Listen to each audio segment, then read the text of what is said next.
Tanawa mga lode, makaon din ni kaning lumot mga lode oh. Kanibang after sa uwan na di manggawas aning lumot aning lugar mga lode, somewhere in China ni siya. Oh, daghang kayong lumot.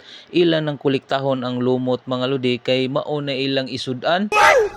Pwede din ni na makaon din mo lode. Oh, di ba ka ni tae sa kanang mga worm ba or sa mga wate no? Kay mura man sag tae pero kuan din na mga lode kanang lumot daw na diha sa somewhere part in China mao nilang specialty. Ilang nang hugasan human nga makuha to nilang mga lumot, human ang naghugas ila jud nang tarungog maayo, ilang limpyuhan gyud. So limpyado sa din ni sila oh. Kay ilang medyong pilian ang mga sagbot nga malimpyo jud siya maayo. At tanawa oh, iya na nang gisaan. Nya human ang nagsaan niya mga lode, iya pa jud nang limpyuhag balik.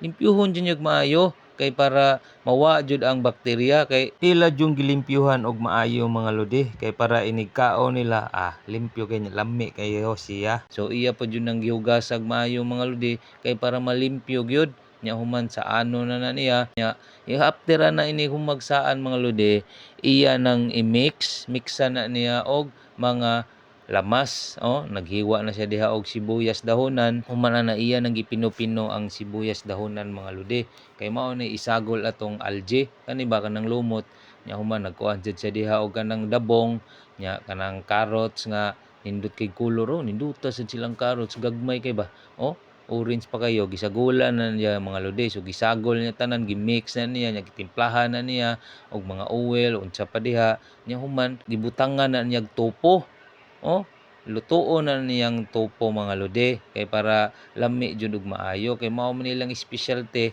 ang kanilang algae kaning kaning lumot ba nya dayon giluto na niyang topo. After na maluto ang topo mga lode, so iya tong isagol dito sa algae. So ma-brown brown naman na ang topo. So luto na siya. So iya na nang haunon nya iya nang isagol atong gimix na niya sa mga algae nya gitimplahan na niya sugar, mga bitsin, asin ug uban pang mga mikos-mikos diha. So iya na nang gimikos-mikos so ready to eat na mga lode yummy kayo.